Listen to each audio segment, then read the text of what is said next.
Hey everybody, welcome to this week's programming. This week is the last week of April. That means Thursday's May 1st. That's the start of Hero Month.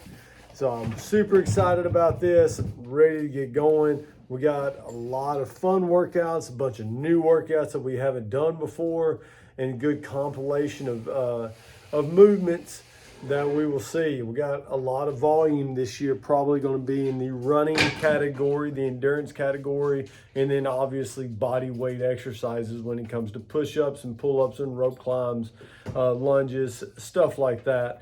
And remember, throughout all of these workouts, we can definitely scale these down to match everybody's fitness level. So when you're doing this, remember, long-term thinking. I'm not thinking about just hammering today's workout, because I know the effects of doing a hard workout on one day is going to affect what I'm doing 2 to 3 days down the road. So that's one thing you got to keep in mind when you're doing Hero Month, especially for all of our new members for this year. Now, getting started here, the beginning of this week is going to be not an easy week, but we're going to be just doing some regular movements.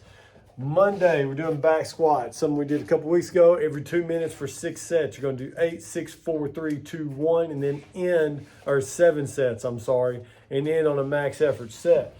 So it's going to be 8 reps, first round, 6, 4, 3, 2, 1, max effort. So whatever we choose to do for the round of 4, 6, that's what you're going to do for max effort sets. Now remember, this is quality. I put some percentages down in the notes section, but a lot of you, depending on how you feel, 90% for that one rep, 95% might feel really heavy. So you might have to scale those down percentage wise. I want good quality reps, not just max effort reps. It's not a PR day. It's just getting some good quality heavy back squatting in before we get started into the Hero Month. Following that, we're going to keep things super simple at the beginning of the week. We're going to do a 20-minute EMOM, odd rounds, max calories on the bike, even rounds, rest. That way we can partner up, have 18 people going, or 20 people if we do the C2 bike. Super simple, super easy, but very effective when it comes to eliciting a response to your fitness level. Max effort count on the bike, then we got some accessory work. Tuesday, upper body push-pull to get started with, every 3 minutes for 15 minutes, something we've done before. You're going to do single arm, half kneeling, single arm dumbbell strict presses with a banded hold at the same time against the rig. Then you're going to superset that with 8 power rows. So the power rows, there's going to be a movement set up with that. And remember, those are kind of like clean pulls, but staying bent over, pulling that bar right in between your belly button and your diaphragm. And doing 8 of those just gets the power in the legs from pulling off the floor and getting that row, getting that lat involvement. Then we're going to follow that up with a simple 15-minute AMRAP with easy movements. Well, not easy movements, but just simple movements. 15 toes to bar, 15 line facing burpees, 15 12-calorie row. Good job. Chandler's working out. And then we got some core work to follow off on that. Wednesday, getting ready for Hero Month. It's kind of like a transition day. We're going to do around the world. We're going to do a long 40-minute EMOM. We got max calories on the ski erg, max calories on the bike, max calories on the rower. And then you're going to rest for 1 minute. Ideally, this should be performed like at 70-75% effort. You should be able to have like 3 to 5 or almost word sentences or almost complete sentences, conversations with the people next to you as you're working around. If you want to push your pace and push the efforts, then I would suggest doing something like 15 and 12 calories each minute on the minute. You might be able to bump that up for the really competitive people, doing 18 and 15 with that movement, and be able to sustain that for that period of time. But that will probably affect your legs a little bit going into Thursday's workout in the start of Hero Month, FYI. So I want this to be kind of like a flushing your system, moving really well, just getting mentally and physically prepared for what we got coming up. Thursday, number 1 workout we're getting started with this year. It's kind of like a hit or miss workout whenever we do this. But I know a lot of people just love it because it's heavy barbell. We're starting off with DT, 5 rounds for time, 12 deadlifts, 9 hang power cleans, 6 shoulder overheads, 155, 105. Obviously, when you're doing this workout, Not many of us in the gym can go unbroken on this. So I like to break up the deadlifts at least once. I'll do 11 deadlifts, drop it. Now when I pick it up on the 12th, I know I'm going to do 8 hang power cleans. Then I'll drop it for 1. Then I'll do 1 hang power clean to 6 shoulder to overheads. However long it takes you to rest and recover when you drop in between those, that's your ideal time frame, and that's what a majority of people last with. Now, if you struggle on the deadlift and you have back issues on the deadlift, I would recommend doing singles on the deadlift. 1, drop it, 2, drop it, 3, drop it, not doing the eccentric portion all the way down. Then whenever you do that 12th deadlift, you can go right into the 8 hang power cleans, or maybe 6 or 5 and 3, and then pick it up for the 1 and try to do those 6 shoulder overheads unbroken. 155, 105 can be a little much. It's basically determined on what your overhead is.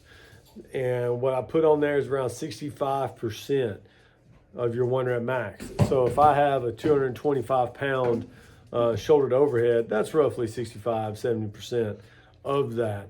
And so that kind of leaves you where you need to be at for the males. Females, 105, you're looking at 200 pound shoulder to overhead, not shoulder to overhead, about 170, 180 pounds shoulder to overhead, just to make that a safe movement for you, because it's a lot of volume with a heavy barbell. So keep that in mind when you're picking out the right weight for this. I don't like seeing people, I'm going to do 155, 105, and then they get 2 rounds in and they take weights off. It kind of defeats the purpose.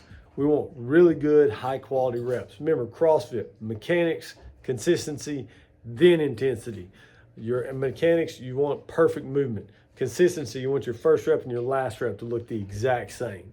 And then once you can do those, like in DT, now we can look at doing unbroken sets, heavy weight, etc.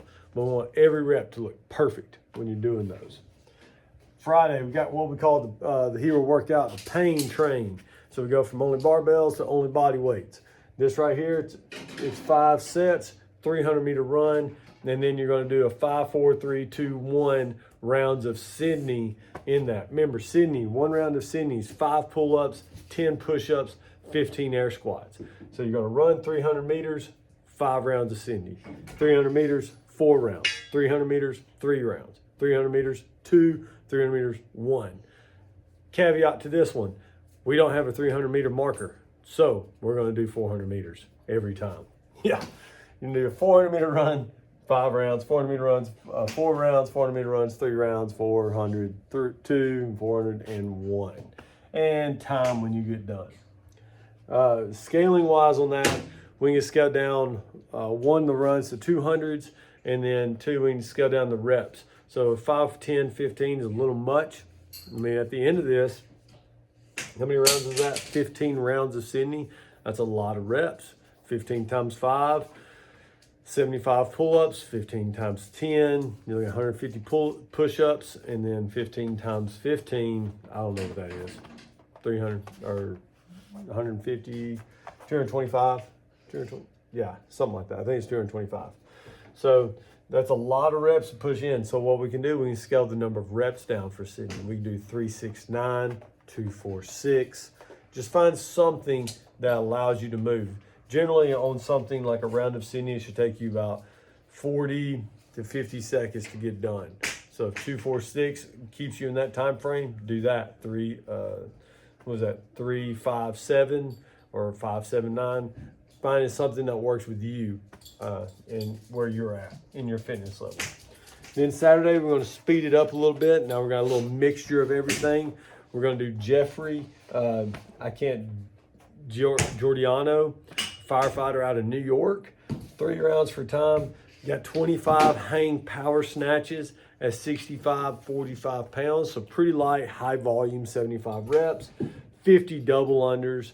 That's 150 dubs by the end of it. And then another 400-meter run. So you can tell right here, got some upper body pulling. That's going to fatigue the arms, almost like a kettlebell swing when we're going. 50 double unders, a little bit more in the shoulders and the calves. Not too much on the calves though, it's only 150. We've done a lot of workouts with 400, 500 plus reps. And then a 400-meter run. So we're gonna be a little fatigued here, but keeping this, we should be good. So we got DT, pain train, and Mr. Giordano to get started with on Hero Month. And then we'll have next week's posted up. That's this week's programming. I hope you're excited about it as much as I am. I love this time of year. There's a nutrition challenge that Jessica's starting next Monday. So adding a nutrition challenge in with Hero Month is a great way to get ready for summer and get yourself in a good discipline when it comes to food for when all of our children get home for all summer long and we have to try to manage our cravings with them around. But that's it. If you got any questions, hit me up, email, text. I'll get back to you. Y'all have a great week. See your names on the leaderboard.